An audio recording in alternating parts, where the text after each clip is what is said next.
You're listening to Where You Live with Gene Sullivan.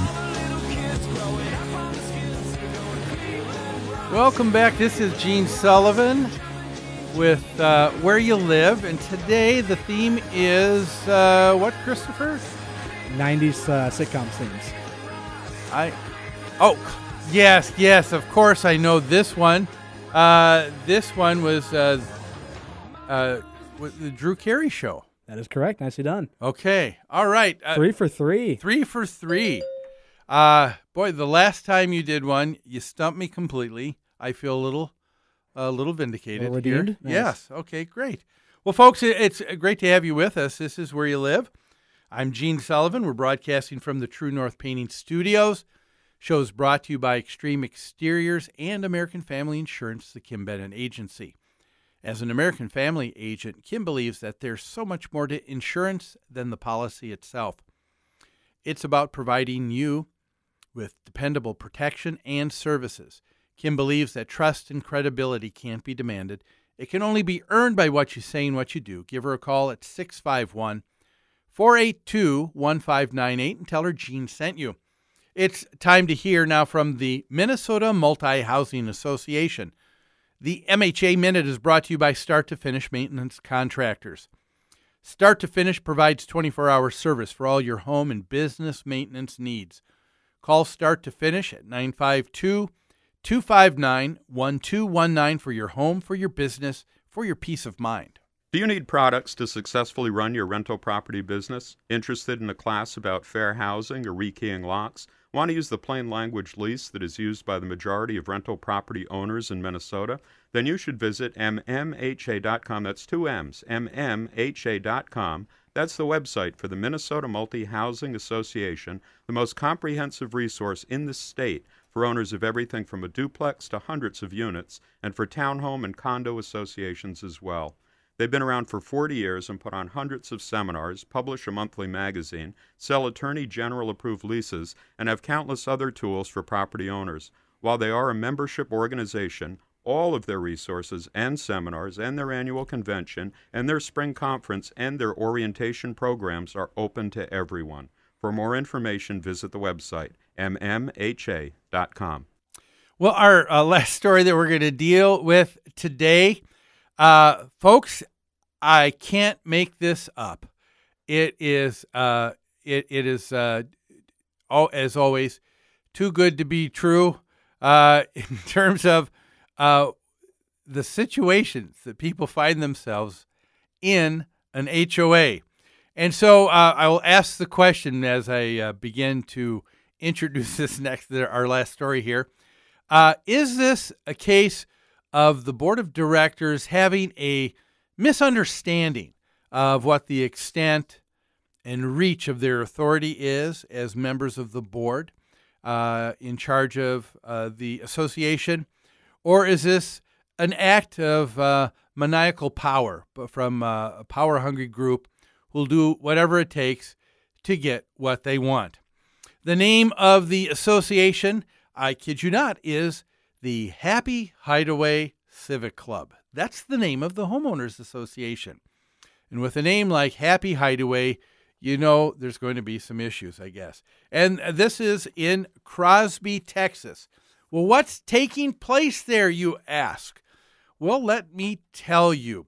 The board of directors were concerned because they saw one home in their association as being not kept up. We're talking about single-family, detached homes.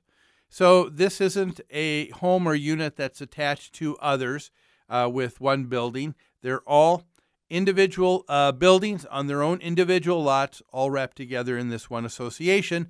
The association is, of course, have the authority to help maintain architectural control and some uniformity for real estate values. They thought one property was not being kept up by the owner very well.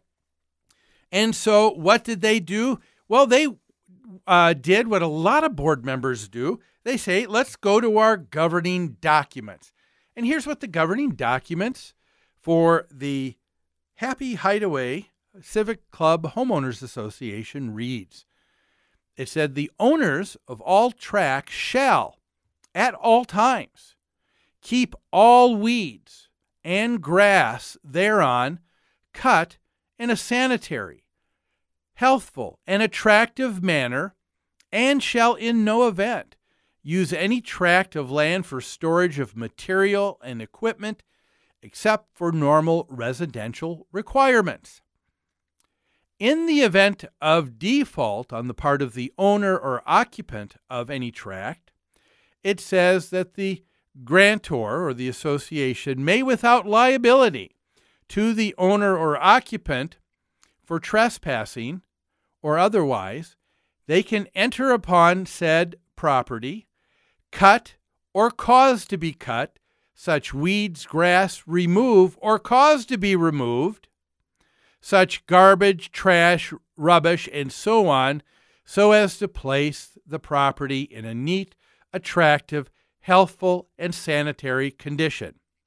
And the occupant or owner shall owe for the cost of such work. Standard language, don't you think? Hey, if you're not keeping things up, the association can come in and rectify things. What did this board of directors do? Well, they felt that this part of their governing documents gave them the authority to, that's right, demolish the home. They had it bulldozed. They thought the whole thing was quite unattractive. And after everything was said and done, after completely demolishing the home, they turned around, and because it says here that the cost for such work can be charged back to the owner, they gave the owner, who now has no home, a bill for $80,000 for the demolition of said home. Did the board go overboard just a little bit, you think? This is quite amazing. Now, of course, as you might suspect, it was, of course, the Texas Court of Appeals that finally came to the association and said, you know what? I think you've had a misunderstanding of the reading of your governing documents and how far your authority goes. And so it'll be interesting to see what finally happens. I would imagine the association will probably be responsible for not only removing that $80,000 fine, but also rebuilding this person's home. But the question comes up, because it comes up quite a bit. HOA boards say, well, what can you do? What can you do when a homeowner isn't complying with the rules and regulations? Everybody else wants homes to be uniform. They want things to look nice. But what do you do when someone wants to paint the door purple and every other door is color of gray or black, and this one just stands out? What do you do? Does the board have the right to just go right on up there and demand that it be done? The thing that didn't take place here with this association is, and this is where they went wrong, the board did not bother to obtain a court order authorizing them to take action. If they thought this action was necessary, that's what they need to do. And similarly, if you have someone who's not complying with getting a garage door repaired and it just looks like heck, and the homeowner's responsible for it, the association does have the right to write a letter and ask for it to be changed.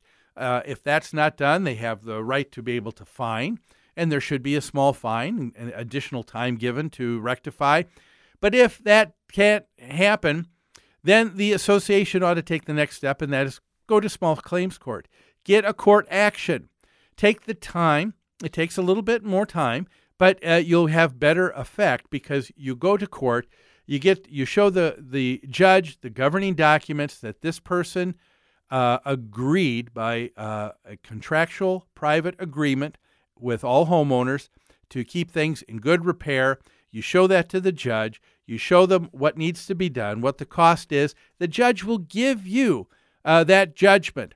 Now, in most likelihood, the homeowner will comply. If the homeowner doesn't comply, guess what you can do?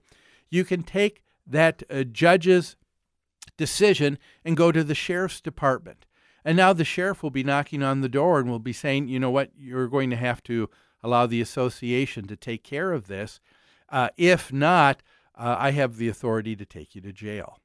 And so guess what? You'll get the homeowner to comply. And the end result is after a little bit more time, but with full authority and not just being a bully, the association can get things taken care of with less costs and more quickly, and show a consistency in uniformity in their association, which everybody wants and everybody ultimately appreciates.